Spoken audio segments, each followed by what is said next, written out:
ಸ್ನೇಹಿತರೆ, ಇವತ್ತಿನ ಈ ವಿಡಿಯೋದಲ್ಲಿ ಯಾವುದಾದ್ರೂ ಶುಭ ಕಾರ್ಯವನ್ನು ಕೈಗೊಂಡಂಥ ಸಂದರ್ಭದಲ್ಲಿ ಅಥವಾ ನಾವು ಏನಾದರೂ ಒಂದು ಮದುವೆ ಕಾರ್ಯಕ್ಕೆ ಸಂಬಂಧಪಟ್ಟಂಥ ಚಟುವಟಿಕೆಗಳಿದ್ದಾಗ ಅದಕ್ಕೆ ಹೊರಡುವಂಥ ಸಂದರ್ಭದಲ್ಲಿ ಯಾವುದಾದ್ರೂ ಒಂದು ವ್ಯಾಪಾರ ವಹಿವಾಟುವನ್ನು ಪ್ರಾರಂಭ ಮಾಡುವಂಥ ಸಂದರ್ಭದಲ್ಲಿ ಯಾವುದೇ ರೀತಿಯ ಸಮಸ್ಯೆಗಳು ಬರಬಾರ್ದು, ಮಾಡುವಂಥ ಕೆಲಸದಲ್ಲಿ ಯಶಸ್ಸನ್ನು ಗಳಿಸ್ಬೇಕು, ದಿಗ್ವಿಜಯವನ್ನು ಸಾಧಿಸಬೇಕು ಅಂತಂದರೆ ನಾವು ಪರಿಹಾರ ಶಾಸ್ತ್ರದಲ್ಲಿ ನಮಗೆ ತಿಳಿಸ್ಕೊಟ್ಟಿರುವಂತಹ ಈ ಒಂದಿಷ್ಟು ಪರಿಹಾರಗಳನ್ನು ಮಾಡಿಕೊಳ್ಬೇಕಾಗುತ್ತೆ.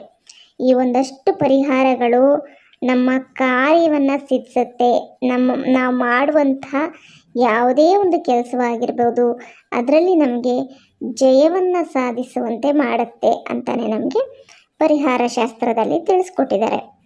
ಸ್ನೇಹಿತರೆ, ಯಾವ ಒಂದು ಒಳ್ಳೆಯ ಕೆಲಸ ಮಾಡಬೇಕು ಅಂದಾಗ ಅಲ್ಲಿ ನಮಗೆ ದೈವ ಬಲದ ಅವಶ್ಯಕತೆ ಇದ್ದೇ ಇರುತ್ತೆ. ಹಾಗೆ ಕಾಲ ಗಳಿಗೆಗಳು ಕೂಡ ಮುಖ್ಯವಾಗ್ತವೆ. ಸೊ ಯಾವುದಾದ್ರು ಶುಭ ಕಾರ್ಯಕ್ಕೆ ನಾವು ಹೊರಡುವಂಥ ಸಂದರ್ಭದಲ್ಲಿ ನಮ್ಮ ಹಿರೀಕರು ಹೇಳೋರು, ರಾಹುಕಾಲದಲ್ಲಿ ಹೊರಡಬೇಡ, ರಾಹುಕಾಲ ಮುಗಿದ ಮೇಲೆ ಹೋಗು, ಆ ರಾಹುಕಾಲ ಮುಗಿದ ಮೇಲೆ ನಿಮಗೆ ಒಳ್ಳೆಯದಾಗೋದು. ಈ ರೀತಿ ಎಲ್ಲ ನಂಬಿಕೆಗಳು, ಆಚರಣೆಗಳು ಸಾಕಷ್ಟು ಇತ್ತು.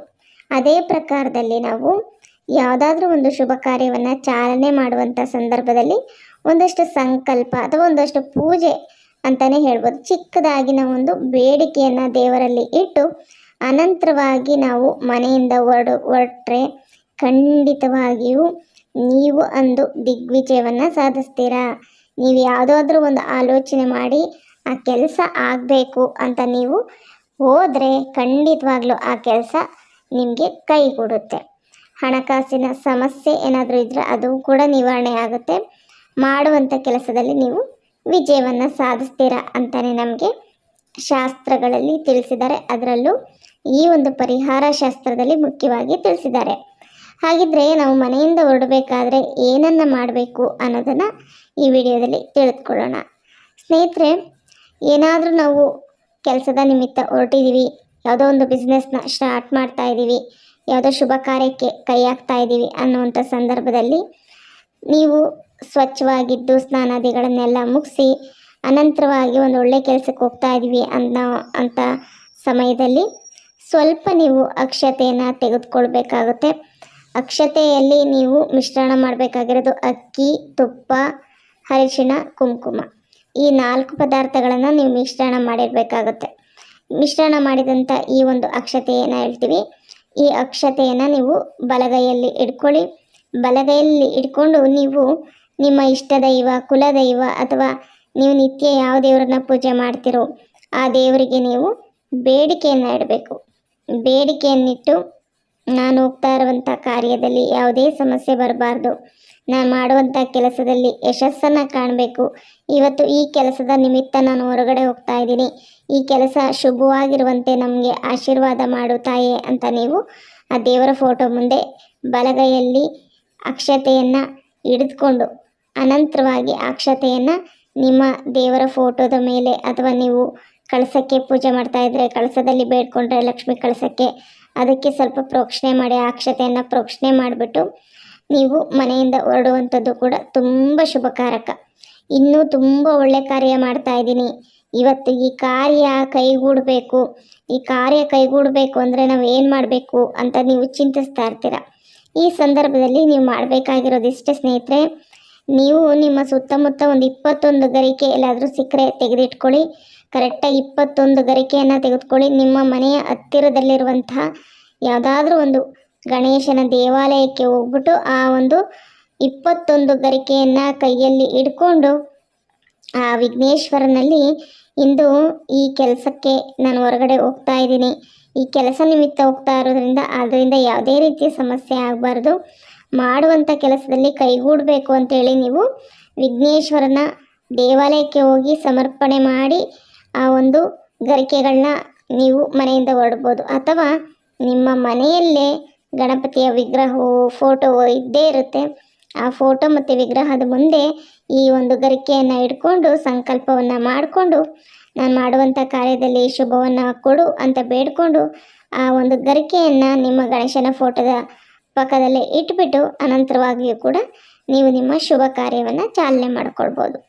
ಹಾಗೆ ಇನ್ನೊಂದು ಪರಿಹಾರವನ್ನು ತಿಳಿಸ್ಕೊಡ್ತೀನಿ. ಮನೆಯಿಂದ ಹೊರಗಡೆ ಹೋಗ್ತಾ ಇದ್ದೀರಾ, ಯಾವುದೋ ಒಂದು ವಹಿವಾಟು, ಒಂದು ವ್ಯಾಜ್ಯ ಇವತ್ತು ತೀರ್ಮಾನ ಆಗುವಂಥದ್ದು ಇರುತ್ತೆ, ಕೋರ್ಟ್ ಕಚೇರಿ ತೀರ್ಮಾನ ಇರುತ್ತೆ.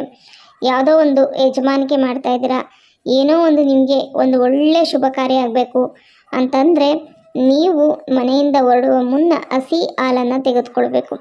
ಹಸಿ ಹಾಲನ್ನು ತೆಗೆದುಕೊಂಡು ಆ ಸ್ವಲ್ಪ ಹಾಲನ್ನು ತುಳಸಿ ಗಿಡದ ಮೇಲೆ ನೀವು ಅದನ್ನು ಹಾಕಿಬಿಟ್ಟು ಅನಂತರವಾಗಿ ನೀವು ನಿಮ್ಮ ಕಾರ್ಯವನ್ನು ನೀವು ಪ್ರಾರಂಭಿಸ್ಬೋದು. ತುಳಸಿ ಗಿಡದ ಮೇಲೂ ಹಾಕ್ಬೋದು, ಹಸಿರು ಗಿಡ ನಿಮ್ಮ ಮನೆಯ ಅಂಗಳದಲ್ಲಿರುವಂಥ ಹಸಿರು ಗಿಡದಲ್ಲೂ ಕೂಡ ನೀವು ಹಾಕ್ಬೋದು. ಆದರೆ ತುಳಸಿ ಗಿಡಕ್ಕೆ ಹಾಕೋದು ತುಂಬಾ ಶ್ರೇಷ್ಠ.